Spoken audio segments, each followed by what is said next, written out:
Welcome to the podcast from the Swamp at Baseballpark, Weyersberg, Germany.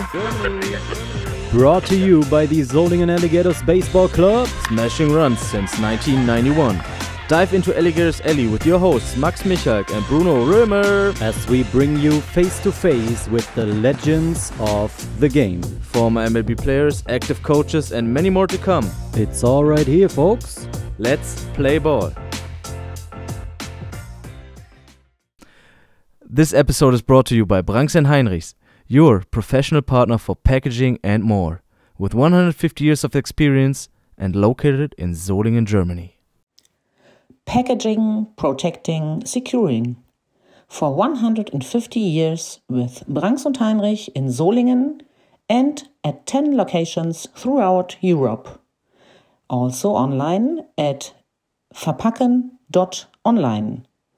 Branks & Heinrich, passion for packaging and for Solingen. Hello Jim, nice to have you and thanks for being in the premiere episode of The Swamp. Well, thank you for having me, guys. I'm looking forward to it. To start this interview off, could you tell us a little bit about your most prominent career highlight? Will you please walk us through that at bat against Mark Wohlers, who was considered by many to be one of the best closers at that time? Yes, 1996, we're playing the Atlanta Braves. We're down 2-1, and we're down 6-3 going into the 8th inning, and they bring in Mark Wohlers, who was their best closer at the time. And the inning before, when he was warming up in the bullpen and we were sitting on the bench, a couple guys made a comment on the bench like, uh-oh, Wohlers is warming up. We're done. This game's over. And we would have gone down 3-1, and there would have been no chance to come back and beat the Braves. And we come in for the bottom of the 8th inning, and I'm standing next to Darryl Strawberry down in the dugout, and we're by the bat rack, and I said, Zimmer just told me this guy throws 100 miles an hour. I said, I only got 2 bats left for my game tomorrow against Smoltz catching Andy Pettitte. I don't want to break one against this guy. You got a brand new box of bats right here. Can I steal one of those Mizunos? And he's like, yeah, go ahead and use one of those. So took a brand new bat out, got the pine tar on it, went by Don Zimmer. I said, Zim, what's this guy got? He goes, Jimmy, he throws 100 miles an hour. Just get it ready. So I went up to the on-deck circle. There's one out. Mariana Duncan is up. And we got guys on first and second. And he hits a routine ground ball to Rafael Belliard at shortstop. And he boots it, but he gets to 1 out. So now they've got 1 out. I'm sorry, there was no outs, first and second. And then Mariana hits the routine double play ball. They only get 1 out. So now I come up with runners on first and third and 1 out.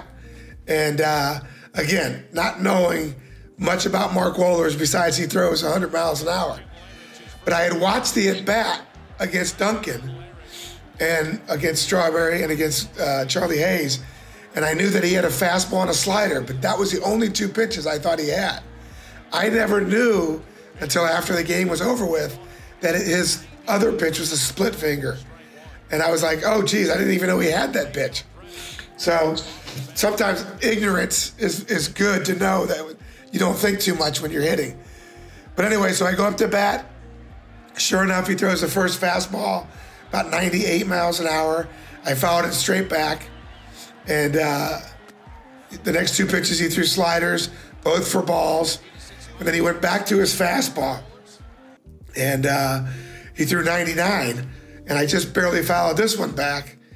And he says in an interview later on that it looked like I was right on his fastball. So that's why he went, the 2-2 pitch, he threw me a good slider, and I barely fouled it off. And all I could think about was, okay, as a catcher, if I'm calling pitches, the next pitch I'm going to come in because I've got this guy leaning out now. And so I took about a half a step off the plate so I could just forget about anything inside. And all I was looking was something out over the plate to swing. And sure enough, he went back to the slider. And it's funny because if you listen to the replay of the game, Tim McCarver is saying, the announcer is saying, I think Wohlers is going to the slider too much. And then sure enough, after he threw me the first good one, Tim McCarver said, okay, he's going to reach back and throw this one 100. And then he went back to the slider and he hung it. And because I was looking out over the plate, I put a good swing on it, and I just happened to connect and, hit the home run. And everybody goes, oh, did you think you got it? I said, I knew I got it good. It was just a matter of, how far it was going out. And sure enough, it went out, and we tied the game up, went on to win, and we changed the course of history. That's awesome. Then take us a little bit back, even though it's maybe a little bit long ago now. How was it rounding the bases after hitting that home run in such a special moment? And in that moment, did you realize, hey, I was just the spark plug for the Yankees to win that series, and also looking a little bit forward of like being the spark plug of the dynasty that the Yankees went on to after that? Yeah, it was interesting because everybody says, oh, you must have been floating around the bases. I was like, no. I said, to be honest with you, I had hit a big home run the year before in 1995. It was a walk-off home run in 15 innings against the Seattle Mariners. It put us up 2-0 in the series. And I thought that was going to be the biggest home run I ever hit. But we ended up losing 3 straight games, and we lost that series. So the home run just kind of became a footnote. And so all I could think about rounding the bases was, this tied it up. It's going to be huge if we win. But if we don't win, heck, it's going to be just another footnote. And then Wade Boggs got the walk-off, or the walk, bases-loaded walk, to go ahead. And then Charlie Hayes hit a fly ball to the first base. Ryan Klesko lost it in the lights. So we went up 8-6, and we win that game. And after the game was over, we went back in the clubhouse. And one of the things Joe Torre had said to us is, if we can get this series back to New York, we're going to beat these guys no matter what. And that, by winning Game 4, it assured us going back to New York for Game 6. So we felt like this was just a complete momentum change of that World Series. And sure enough, Andy Pettitte pitches Game 5, a 1-0 game. And then we go back home and we win Game 6. And the Yankees have their first World Series in 14 years. And that home run is basically what started all that. But then the funny part was, in 1997, the Yankees lost. And Mariano Rivera, who was the greatest closer of all time, gave up a home run to Sandy Alomar in the playoffs. And George Steinbrenner was so upset that he went into Gene Michael's office and said, fire Joe Torre, get rid of Mariano Rivera, we're starting over. And Gene Michael said, wait a minute, George, did you forget we won last year? And George looked at him and said, okay, I'll give him one more year. And if you think about that for the history of the Yankees, with Joe Torre never being the manager in 98, Mariano Rivera being traded in 97, none of that dynasty ever happens.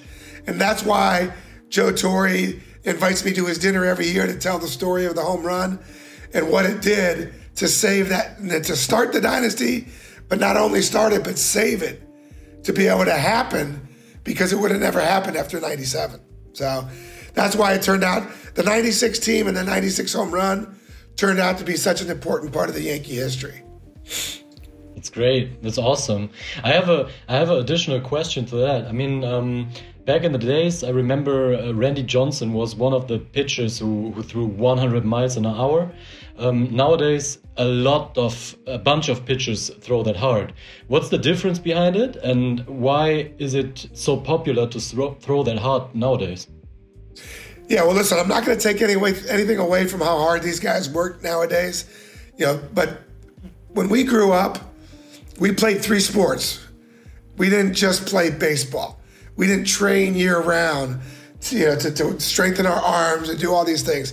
So today, the game has changed so much that these kids from a young age are developing as a one sport athlete and developing quicker and stronger, which, listen, if they make it, turns out better.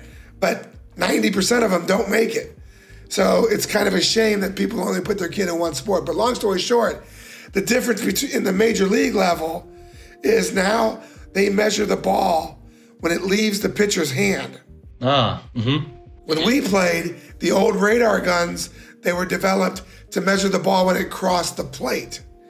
So the reading you were getting was 4 to 5 mile an hour slower when it hit the plate versus out of their hand.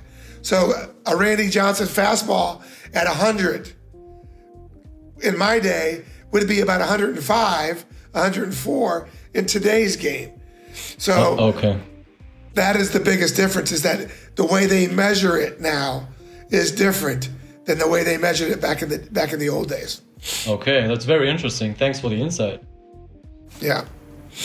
Also, thinking of Mariano Rivera in any other uniform just feels and sounds totally wrong. Yes, and Joe Torre. Joe Torre thanks me all the time, goes, I wouldn't be in the Hall of Fame unless we win that year. So that's funny. So then also you went on you had another big role in a playoff run, which was for the San Diego Padres, for their World Series run. You had a the playoffs where you hit 4 home runs and 10 RBIs. And then tell us a little bit how the World Series against your former team, the New York Yankees, went. Yeah, so I was able to hit 3 home runs against Houston to get us through the first round. And then I had a couple good RBIs and a home run against the Braves to beat the Braves.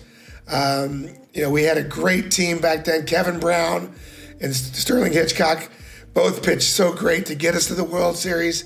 And our bullpen with Trevor Hoffman, all the way through until we got to the World Series. And of course, we faced the juggernaut of those New York Yankees that were on a road to destiny, basically. And we like I said, we beat the Braves, we beat the Houston Astros, which nobody ever thought we could do. And now we go up against the mighty Yankees, and pretty much everything that could go right for the Yankees went right for the Yankees. In the first game, Tino Martinez is struck out on a 2-2 pitch. They called it a ball. And the next pitch, he hits a grand slam that changed that entire World Series for the Yankees. And I always make a joke about it because, I hit the ball good, but I went 0 for 10 in that World Series against the Yankees. And then the next year I get traded back to the Yankees, and I have 1 at bat in the World Series, and I hit a home run for the Yankees. And I made a joke. I said, see, the good Lord didn't want me to hit home runs for anybody but the Yankees in the World Series. That's why I hit a home run now. So, but yeah, it was a great run that we went on with the Padres. One of the greatest things about being involved with that 98 team and the Padres was that in July and August of that year, in 98, they took a vote for a new stadium in San Diego for Petco Park. And yeah, so we were trying to get approval for Petco Park. And they voted, and it was voted down that they weren't going to allow the new ballpark. And then we went on that big run all the way to the World Series, and the fans got behind us, the city got behind us. And when they took the vote again, even though we got swept in the World Series, I always make a joke with Jeff Nelson from the Yankees, because he was on the Yankees in 98. And when Jeff and I were doing an appearance at Yankee Stadium, and I got a phone call, and it was the Padres, and they were inviting me back to the 25th anniversary of the 98 team. And I'm standing next to Jeff Nelson and having this conversation, and when I hung up, Jeff goes, hey, dude, you guys lost that World Series. I'm like, yeah, we did, but we have an anniversary because we got approval for Petco Park.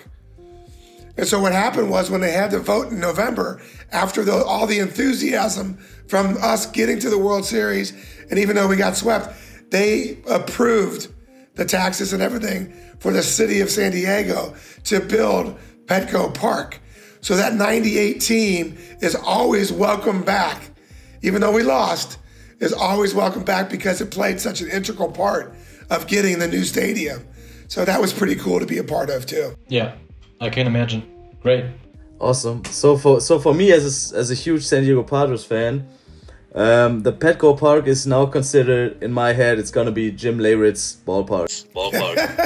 No, it's the 98 Padres ballpark. No, it's gonna be Jim Leyritz ballpark from now on. The Kings ballpark. But we're coming to that in a couple of minutes. That would be a great name for a stadium as well. Kings ballpark. That's awesome. Maybe gotta send an email to the Padres front office. So, tell us a little bit about all-time hits leader Pete Rose and the influence he had on your development and career. Yeah, I grew up in Cincinnati, Ohio. I grew up at the Big Red Machine. One of my best friends was a guy named Tommy Brenneman. Tommy's dad was the announcer, and Tommy's gone on to have a great career announcing also. But Tommy and I were best friends, or good friends, and one year he asked me to go to spring training with his family and my family, and we said sure, we'll go, and we ended up staying in the team hotel. We got a chance to be bat boys, so we did this for 2 or 3 years, and I got a chance to meet Davey Concepcion, Joe Morgan, Johnny Bench. Got a chance to see Pete Rose and watch how he worked and his work ethic and everything that made him such a great player. Because what a lot of people don't remember is Pete Rose was probably the worst athlete on that ball club, but his work ethic and how hard he worked made him into the player that he became. And to me, of course, should be in the Hall of Fame, but one of the greatest hitters of all time. But he used to stay after every day and hit extra batting practice, and I always took notice of that. And one day in the hotel, I grabbed him. I said, "Mr. Rose, can I ask you a question? How are you so good? Number one at hitting, but also in big moments. And how do you hit so well?" And he said, "Jimmy, right now we're in spring training, and every at bat that I have." All that extra work you see me doing in the batting cage, I pretend it's an at-bat. And that at-bat is the most important thing. It's me against that pitcher and nothing else. And he said, so if I approach every at-bat, whether it's spring training, the first game of the season, or the last game, if I approach that at-bat as it's the most important one, just me against that pitcher, anything else going on around me doesn't matter. So I won't get caught up, whether it's spring training, and maybe it doesn't mean anything, or it's the World Series and it means everything. I don't get caught up in that emotion. So it takes that completely out, and all I have to do is concentrate on that at bat.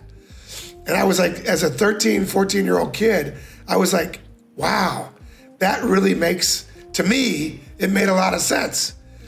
So now when I played basketball or when I played baseball, I could block out the entire, fans, everything else, because when I was shooting a free throw, no one else could bother me because it was me against the basket. And when I went up to bat, it was me against the pitcher. And my dad yelling at me from the background, or the fans yelling at me on the other side, I never heard any of that because I was so concentrated on that at bat. So when I finally got to the big leagues, even the minor leagues, but through the big leagues, I never got caught up in what was going on around me. And so it didn't matter the magnitude of the game, because the magnitude of the game didn't matter, because it was the at-bat that was the most important thing. And that mindset really helped me. And I think, like, when people ask me, how were you so good every single time in the clutch? I said, because I had that kind of mindset. Yeah, I think mindset is... Yep, go ahead. I think mindset is position number one if you want to achieve something. Yeah, Yogi Berra had a famous saying back in the day, the famous Yankee catcher, that, baseball is 90% mental. The other half is physical. That's a great quote, but one of the best. While we're still at the topic of your major league playing career, you said you were a catcher in the big leagues. Who was the nastiest guy you ever caught? Well, there was a guy that I caught in 1990 named Bob Wickman. Bob went on to be a very good closer for the Cleveland Indians. But when he was with us, he was a starter. And when he was a teenager or growing up, he was cutting the grass one day and he cut his finger off, half of his finger of his pitching hand. And so he had a little nub on his pitching hand. And as he warmed up, the more he sweat, that nub would move on either side of the ball. So sometimes the ball would go this way, that way. Sometimes it would go the other way, depending on what side of the ball that nub wound up on. So even though I called a fastball, I wasn't sure which way it was going to go. So it really made it hard, and he threw a really hard sinker. And so my thumb got bent back all the time. And he was probably he didn't throw the hardest, but the movement on his ball and the heavy ball that he threw, and because it could go either way, he was one of the hardest to catch. Always a surprise. Yes. So we just come up to the next question, where I'm very interested in. In 1982, you had the possibility to be the first round draft and the number 1 pick, and for some reason you broke your foot. 2 days before. So what's the story about that? Yeah, when I was growing up in Cincinnati, Ohio, I was playing high school ball. One of my teammates was Barry Larkin. And Barry was probably the best player in Cincinnati in 1982, our senior year. And I was the second best. And we played on the same summer team together, and same one that Ken Griffey Jr. and Dave Justice and a lot of other major league players have played on. And it was the last couple days of high school, and one of the kids in my class was a tennis player. And I always made a joke with him because tennis was the same time as baseball. And I always made a joke with him that if I didn't play baseball, I'd be the number 1 guy on the tennis team and I could beat him. So we went out one morning, we said, let's go play tennis for a case of beer. And so we went out to play tennis, didn't tell my dad, and I went out to play tennis, and as I went up for a spike, I ended up fracturing the side of my foot. And he took me to the doctor, and the doctor said, oh, no big deal. It's only a small fracture. I got to put this air cast on. You'll be out 2 weeks, and then you'll be back playing again. Don't worry. And of course, I wasn't even thinking about the draft at the time. So we get done. I go back home. I got the cast on. I walk in my door, and my dad's like, hey, what the hell happened to you? I said, Dad, not a big deal. I'll be back playing in no time. And he said, oh, it's a big deal. The draft is in a couple of days, and I just got a phone call from 2 scouts that asked if you wanted to go to college or did you want to get drafted. And I told him I would wait till you got home to ask you and call them back tomorrow. And now I got to tell him you got a broken foot. So sure enough, he called him back the next day, and he told the scouts, unfortunately, Jimmy probably won't get drafted because he broke his foot. And they said, yeah, you know what, we're going to pass on him, but we'll come back and watch him play in 5 weeks. So sure enough, they come back to our summer team, and they watch me play. And now I can play third base in the outfield. I still can't really squat on it yet because it's still healing, but I could still swing and do everything else. And we were playing in a tournament. I played 5 games. I hit like 700, and I played a couple different positions. And the 2 scouts came up to my dad and said, hey, we want to sign him. And my dad said, give him 10 grand. And he said, well, we can only give him 5. That's all we've been allotted. And my dad said, well, screw that. He's going to college.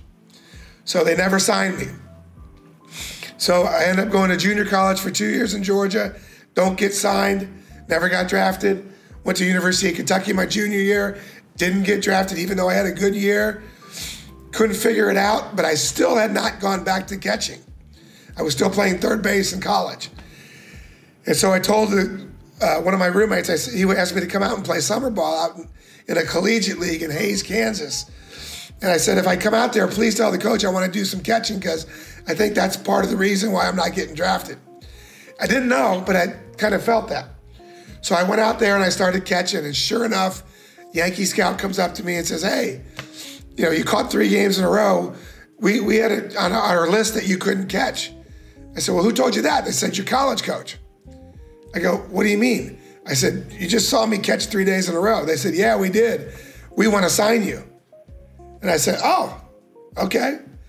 Then we called my dad. So my dad flew in from Cincinnati to Kansas, and we met with the Yankees. By then, the Kansas City Royals were offering me a contract. So we went back and forth between the Yankees and the Royals. And my dad grabbed me after we got to the final negotiations. He said, Jimmy, they're both giving you the same amount of money. But the Kansas City Royals just won the World Series. They got a good team. The Yankees stink right now. And their minor leagues are not very good. You'll probably move up quicker if you sign with the Yankees. And then for my mom, the key was they told my mom in our negotiations that if I wanted to go back to college, if I didn't make it, that they would pay for my senior year.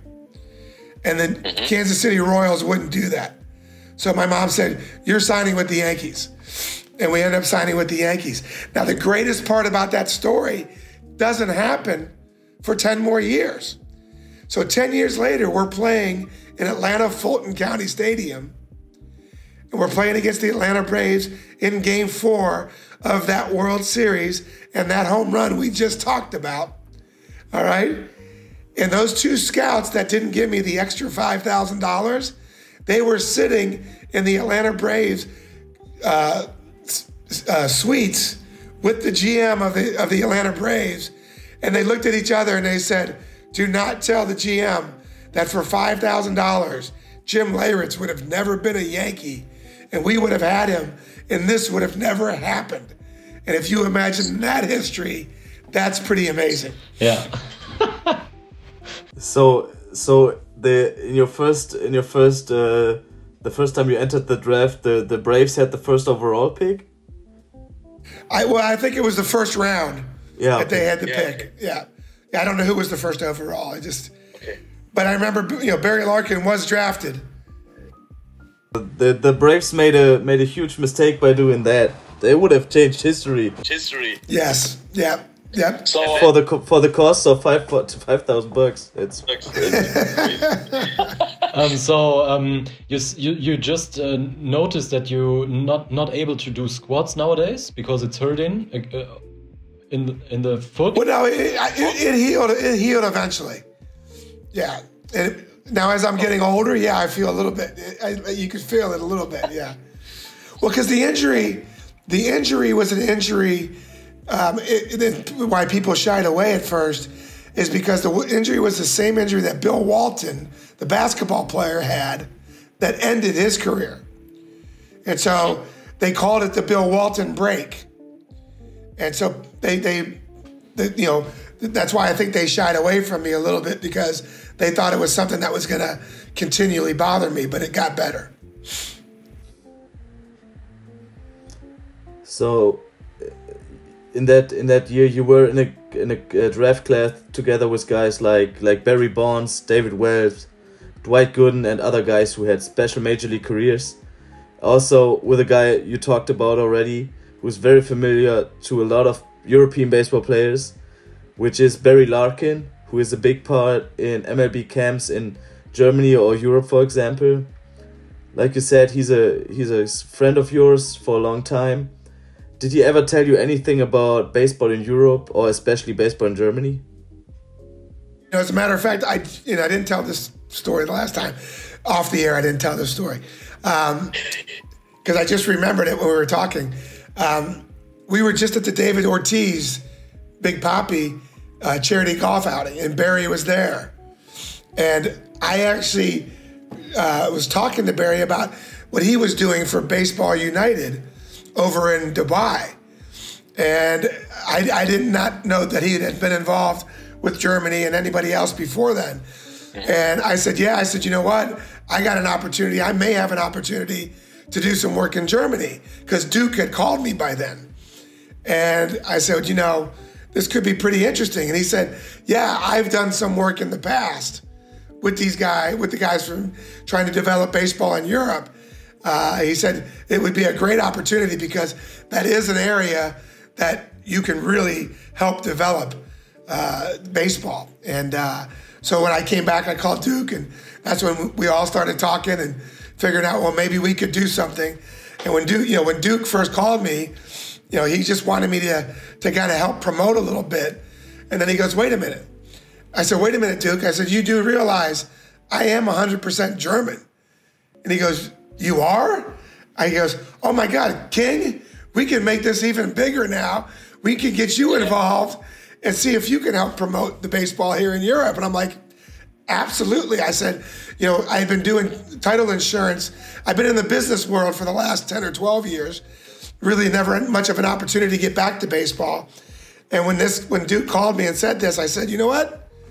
This sounds great, Duke. I've been trying to get back somehow, some way. And if they would need my help and I can be of some help and get involved, go to Germany and actually finally make my mother happy because she's always telling me to go visit my heritage. I've never gone. So I said to Duke, this could be something pretty special. So we'll see what happens. This is our interview is our beginning process, and let's see what happens in the future. Yeah, let's see what happens in the future. I don't know if Duke told you about. He visited the castle in Solingen. In an English transition, it's no joke. It's called Castle. It's called when you translate it to English. And it would be a great thing when the king comes to the castle. Hey, the king in his castle. That sounds great to me. And say it again in German. Der König. Der König. Der König. Der König. So we could have like a little crowning in the great hall of the castle with you in a catcher's uniform and then getting a crown on your top, on your head or something like that. That would make a good photo. Sounds like a good promo to me. So like you said, you have personal connections to Germany.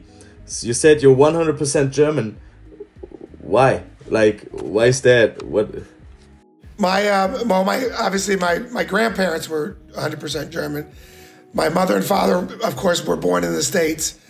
But when my dad was a sophomore, junior at Kent State University, he got drafted, and he was stationed in Germany for 2 years. And when he got drafted, he was dating my mother, and my mom said, I'm not letting you go. I'm going with you. So they actually moved over there for 2 years and became pregnant with their first son, and then left there to go have the baby in the States. But they were there for 2 years. And like I mentioned, her and my dad always said, are you ever going to go visit Germany? You know, and up until last year, because of playing baseball and always traveling so much, I never traveled outside the States. And last year I went to Italy for the first time. And all of a sudden I was like, my wife was like, and she's a world traveler, my wife. She's been everywhere. And I'm like, you know what? I think I need to do more traveling. And when I told her about this opportunity in Germany, she's like, you know what, Jimmy, God has a way of working sometimes. You know, you wanted to get back to doing something with baseball, and now you want to go see, you can go see your heritage. This could be a good double combination. So being able to have my horizons widen to being more of a world traveler, I would love an opportunity to come to Germany and see what we can do. So, right. German Baseball Federation, listen here. Jim Leyritz could be a coach or being involved for the WBC qualifier. Let's get this done. He's a German. Let's do that. I want to see Jim Leyritz in a German national team uniform. Let's go. I think that would be great. Maybe you can find a German passport somewhere. Yeah, exactly. And you know what? We'll get into a fight with Piazza over in Italy. So after such a special career in the big leagues, you're now a big influence in charities. could you maybe name a couple of those charities that you take part in and tell us what made you try to give back to the community and what made maybe some special moments from your career that made you want to give back? Yeah, there's a few things that have really started me on with the charities. The first one was, of course, playing for George Steinbrenner. Mr. Steinbrenner was one of the most giving people, and you would never know it from the personality or the persona that he projected to the public. But behind closed doors, this guy, he would, if anybody was killed in the line of duty, he would go to their family and say, I'll give you $1 million a year for 5 years as long as nobody else, finds out about it. I want to keep it quiet. And he would, take care of them. And it was just amazing. When I was playing for him, if I wasn't in the lineup that day and we were taking batting practice, he'd be down on the field and he'd say, hey, Leyritz, are you in the lineup? I said, no, Mr. Steinbrenner, I'm not playing today. And he goes, skip BP and go down to right field and start signing autographs for all those fans because they're the ones that take care of you, and us. And so he was just such a philanthropic, give back kind of guy. And the second thing that really changed me for good, and if you read my book, Catching Heat, you'll see this story. In 1996, in June of 1996, it was called Adoption Month, and all the article that came out in the New York Post, was 2 little boys want a daddy and go to a Yankee game. And my ex-wife now, but my wife at the time, was pregnant with our second kid. And, she was reading this article and she was going, oh my God, she shows it to me. She says, what can we do? I say, you know what? We're having our second child. We can't adopt these kids, but we can take them to a Yankee game. So I said, let's get the woman's name that wrote the article.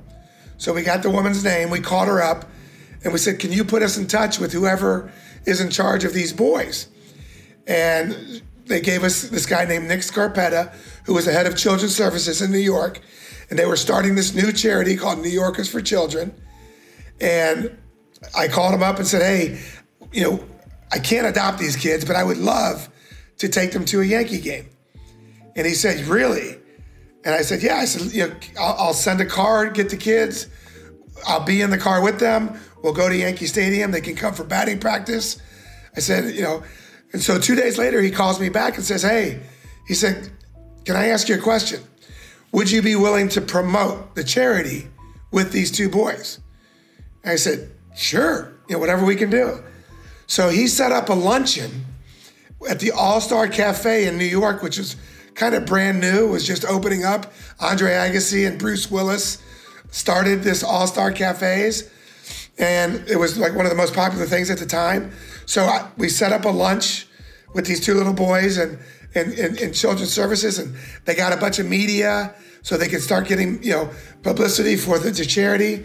And then Mayor Giuliani, of course, those of you guys know Mayor Giuliani. He was the one that basically cleaned up New York and then was there during the 9/11 situation. He was the mayor at the time, and he heard about this, and he called up and said, hey, can I come to this luncheon and support this charity and these kids? And so it became this big event. And then we did the event, and then we went to the stadium, and Michalk, who was working for the Yankees at the time as an announcer, said, Jimmy, what's going on here? And I told him. He said, well, give me the phone number to the adoption agency and to the charity, and I'll put it on the newscast during the game, during the broadcast. So he was playing it during the broadcast, talking about it, showing highlights of these little boys interacting with all the Yankees and me. And they got 17 phone calls to adopt these little boys during the television. Yeah, it was crazy. And so we realized the impact that we could have.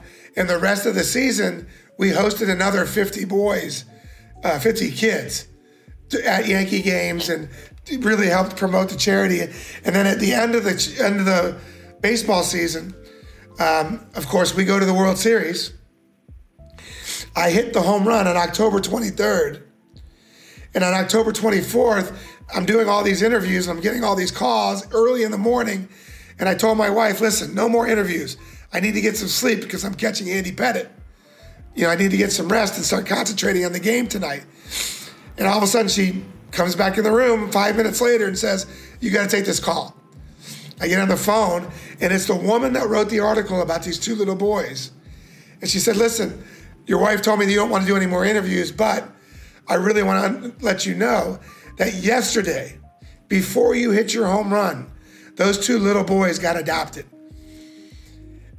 And guys, the impact that had on me, I just hit one of the greatest home runs of my career, but that home run was nothing compared to knowing that two little boys were adopted and now have the opportunity to have a family and grow up. And that right there solidified my give back personality, because I used what God gave me as far as my talent in baseball and the opportunity to be a New York Yankee to be able to help, that going forward from that point, any opportunity that I would have to do that, I would take advantage of it. And that's why I get involved in a lot of charities and foundations. There are a couple that I'm involved in that personally have affected me. The biggest one is 9/11. One of the biggest ones, 9/11. Cantor Fitzgerald. I also do for Tunnel for Towers now, which builds homes for homeless veterans that have helped serve our country. And then most personally to me, the one I'm involved in is ALS. In 2010, I lost my brother-in-law, my sister's husband, to ALS after a 2-year battle. And of course, knowing so much about ALS because of Lou Gehrig and the New York Yankees, the people that I was involved with in the charity in New York during my playing days called my sister to help her get through her time. And so ALS is one of my biggest charities that no matter what, anybody calls me for that, I try to help. It's awesome. First of all, I got goosebumps right now because that story is so touching, and it's even touching for somebody that was not even in that position. So just trying to feel into your shoes and feel like it's a tough thing to be in that, or a good thing to be in that role, and just shows people that giving back is just awesome. So while doing that, we will 100% put the link from the ALS charity in our show notes, and everybody in the European and German baseball community who wants to give back as well can donate as much as you have. Even I think €1, $1 or something like that would help. So thank you. Appreciate that. It's just a small thing we can give back. So you did the big part. We're doing a small thing now. So whoever feels like they got some money left over, we appreciate it very, very much. Thank you. No, thank you. Thank you. Just one question. Do I remember right? Was the ice bucket challenge connected with ALS? Yeah. Yes. Okay. Yeah. Okay. Mm-hmm. I still remember I did the ice bucket challenge on the street in the house where I lived in Japan. Nobody knew what was going on, and I was just a German dude putting an ice bucket over your head. I felt very, very stupid. Yeah. Now, you know what? It was just the great thing about that ice bucket challenge, besides raising awareness for ALS, it just shows what a group of people can do to make a change. And we can do that for all different types of charities. It's the ones that sometimes when you're personally affected that become more important to you. But in all honesty, helping any charity, any foundation, anybody that you can, just somebody in need, is something that is such an important part of my life, and it should be a part of everybody else's.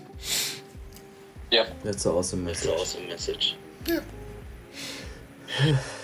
So now coming to the 9th question, we're almost done. Talking about German baseball a little bit, is there anything you know about us, the Solingen Alligators? And is there any tip you may want to give young German baseball players who are determined to try to follow your lead and become such a great figure in Major League Baseball? Yes, well, I wasn't really familiar with the Solingen Alligators until Duke, when Duke called me and told me. I have now started reading and doing my little history and a couple championships there, so they got a pretty good team. Yeah, so I've learned a little bit more about it, a little bit, again, how important it is for us to not only do this interview, but to move forward and do more and more what we can to get baseball more recognized there. But as far as advice to other players and other kids, I always tell them the same thing. Never give up. All right, if you have a dream and you want to chase it. I never got drafted. I was never a top prospect. My chances of making one day in the big leagues were like 2 million to 1. But then to go on to have an 11-year career, to play and win 3 World Series, to have that is just all about hard work, never giving up. One of the things they told me was, my dad told me at a very young age, when I told him I wanted to be a professional baseball player, and then all of a sudden in 1988, I was in AA. I was struggling. I didn't want to keep going. And my dad looked at me and said, Jimmy, as long as they give you a uniform, you don't give up. And that's the advice I would give you kids. You might play single A, you might play rookie ball, you might play independent leagues, you might play baseball in Germany, you might play baseball in Dubai. No matter what, if someone's giving you a uniform, there is a chance that somebody sees you and gives you an opportunity at another level to be able to go on and play baseball. In the States, when I talk to kids, I say, listen, you got an opportunity to go to college. Then after college and you make it and then you have an opportunity maybe to get another job. So it all really depends on getting to that next level. And the only way you can do that is to keep trying and to keep playing. That's pretty similar to what we are teaching the guys here. Always have a goal in mind. Never change your direction. If you have a dream, just chase it. No matter what everybody else says, just focus on your thing. Well, and again, like I know a couple. Doing my research, I know a couple guys from your team have been signed to a higher level of playing ball somewhere else. So that's a great. And of course, Max Kepler. He's an example right there. He's from Germany, and he made the big leagues. So those kind of things that happen are the reasons why you keep promoting baseball, because giving these kids an opportunity is the most important thing. Because sometimes there's always that diamond in the rough, that guy that nobody knows about, that Jim Leyritz who doesn't get drafted. They're out there, and the opportunity that they're given by teams like Solingen and other teams in Europe, other teams in Germany, the opportunity these kids are given with that gives them an avenue to be able to pursue baseball at another level. Yeah, of course. I need to take that opportunity. Thanks, Jim. I want to say thank you, Max, to Fernando Escada. He's one of our players, and he's very into it to develop young players. Especially, he's the head coach of a softball team in a city next to Solingen. He's developing very good. I think Max, he was part of a developing program of the Pittsburgh Pirates, isn't he? Or wasn't he? He played minor league ball for the Cardinals and the Padres, I think. Ah, okay. So then, and also we had a guy from Solingen, Kai Gronauer. He played AAA for the Mets, and Sven Schüler, who got developed in Solingen, who pitched in the AAA organization of the LA Dodgers. So. Yeah, we need to take the opportunity to bring it to the people. That's a great point. Thanks, Jim. So then, like you said, talking about Max Kepler, did you know that like he was a German-grown baseball player? He was playing for the Twins a long time, now signed with the Philadelphia Phillies. And what is your perception of the U.S. audience? Do you think they know about baseball in Germany? Well, I don't think so. That's just it. I think, it took me getting involved with you guys to realize Max Kepler was German. Because they didn't play it up as much as they probably should have, where he came from and the opportunity to get to where he's gotten. But I'm sure, that could be a guy that you guys could put on your list, saying, hey, let's get involved. And maybe if he sees me involved, maybe he gets involved too. You never know. And that's how it starts. Like I mentioned before with Barry Larkin, he's now involved in Dubai, and the way they're getting more and more is bringing on more other players that have major leagues, that have a name, that have been, that can help bring some notoriety to what you guys and what we're doing in Germany. It would be so great to talk to Barry Larkin as well. That would be great. Also, we found out that Max Kepler is following us on Facebook. So, Max, if you somehow listen to that, hit us up. And maybe somehow we can make, even though his career is pretty long already, maybe there's, with him maybe winning it all with the Phillies, we can maybe get like the Dirk Nowitzki effect from that for German baseball. But we've talked about this over the internet and in some of our discussions off the air. We got the November thing coming up, and he's not playing baseball in November, so maybe he can join me and you guys when we do the baseball convention in November. Yeah, that's a great part to pick up our audience. Like Jimmy mentioned, we are planning to have a coaches winter meeting at Solingen this November, 2025, 2022. What? 2025. You're right. 2025. Back to the future with the alligators. Let's go. Yeah, and we are planning right now, so more infos to come soon. There's gonna be some awesome people around talking baseball, so it's gonna be good. So now to end off the first episode of The Swamp, we have a quick rapid fire round where we're gonna ask you about Germany and American stuff, of course. All right, here we go. So to start off, the first question will be Fußball, so soccer, or American football? Yeah, I've just started to get into soccer. Last year was my first soccer game in person ever. And my sister, her husband now, happens to work for Audi. And Audi is a ownership of the Cincinnati FC of the MSL soccer, MLS or whatever it is, soccer league. And I was home in Cincinnati. My wife and I went to go back and visit my mom. And there was a soccer game. And my brother-in-law said, hey, I got tickets. You guys want to go see a soccer game? And I was like, I've never really watched soccer before in person. Now let's go. So we went with my sister and my mom, who's 90 years old. And we went to all of our first soccer game. And it was an experience like you would not believe.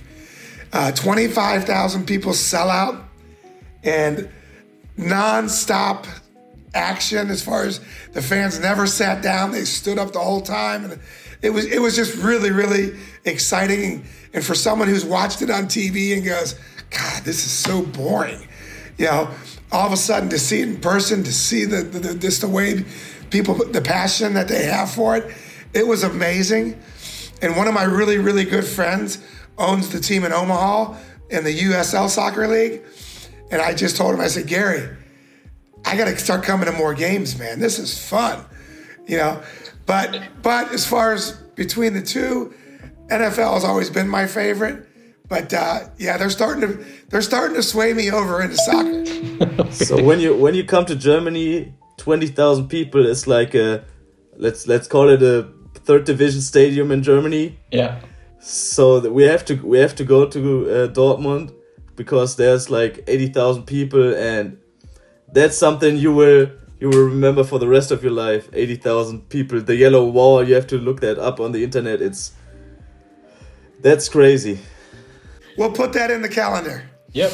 True. Awesome. So the next question would be the Bundesliga, where you're going to attend a game soon, or the NFL? Oh, I only watch the NFL closely just during the playoffs. I don't watch it much during the season. I still have to stay with the NFL. Sorry. Also, then you growing up in Cincinnati or near Cincinnati a lot, would you say Cincinnati Bengals or New York Giants? Well, I've been a fan of both. Currently, I am a New York Giants fan, a suffering New York Giants fan. But I will say this, I really don't root for a team anymore. I root for a player that I like players. And being from Cincinnati, you can't help but like Joe Burrow. I mean, Joe Burrow is one of a kind. And I've really gotten on their bandwagon a little bit more because usually by the 5th week of football, the New York Giants are out of it. So there's not much to root for the rest of the season. But, I grew up a Bengals fan. I was a Miami Dolphins fan for many years when I lived in Fort Lauderdale. And then when they got rid of Jason Taylor and Zach Thomas on the Dolphins, I was so upset. I decided to start liking the Giants because of Eli Manning. Then they won 2 Super Bowls while I was rooting for them. But right now, I would have to say my allegiance is kind of still between Cincinnati and New York. And Joe Burrow's starting to win my affection. So we'll see. Okay. So next question would be Bratwurst or Schnitzel? 100% Bratwurst. Yes. New York or LA? Well, not because of what's going on there right now in LA, and we pray for them every day. I live in Orange County, which is about 45 miles south of LA, so we weren't affected, but I have plenty of friends in LA that were affected. But even before that happened, there's nothing like New York. New York is, I lived in the city for 9 years. Even after my playing days, another 4 or 5 years. There's nothing like it. And so I'm going with New York on that. The Big Apple. 5th question would be Bruce Bochy or Joe Torre? Bruce Bochy or Joe Torre? That's a tough one. The one I'm going to have to go with is, they were both great managers, both a joy to play for. But I got to go with Bruce Bochy just because he was a National League manager. And one of my biggest fights with my managers were playing time. And when you play in the American League, whatever that starting lineup is, there's not a lot of pinch hitting. There's not a lot of changes that go on during a game. Pretty much that lineup is that lineup. So you don't get that many opportunities. And that was my biggest bone of contention with Joe Torre. So when I was in the National League with Bruce Bochy, I had an opportunity for a chance to play every day. And I think that kind of made me have a little better attitude going to the ballpark every day, knowing that I had that opportunity. So I think it was, for me, more of a joy to play. But both of those managers, man, they were both Hall of Fame managers. Awesome. Now a question that's a little bit German topic. Babe Ruth or Lou Gehrig, who are both of German descent? Well, obviously Lou Gehrig, because what he did for ALS and what being personally affected by that. Lou Gehrig is always one of my favorites. So last question of this rapid fire round is the king or the the German translation, der König. That sounds so much better. Der König sounds so much more important than just the king. So you will choose der König. So let's go with the German version. We got to get der König into the castle. Yeah. That's a great story. That's awesome. Yeah. We will put it on the newspaper when you're here, and then we will have 1,000 people coming because the king is coming, the König. So, to end this interview, thank you, Jim, for taking the time to help us spread the love of the game here in Solingen, Germany, and hope to see you here and hope to have the crowning in the big hall of the Schlossburg, the Castle, and have the king come back to his kingdom in Germany. No, I appreciate that. Yeah, I look forward to it. Thank you guys for this interview, and hopefully we can get this podcast up and going and just be able to just raise awareness that what you guys are doing in Germany is such a great thing. Yeah. One last question from much. my side. Your book, is it available only on Amazon, or where can the people buy it? So my book, Catching Heat, you can get it on my website, which is jimleyritz.com. And then, of course, my Twitter handle is The Real J Leyritz for Twitter, Instagram, and that. And but you can go to jimleyritz.com. You can see all the things I'm doing, all the events, all the charities, and then also you can get the book there. Perfect. Great.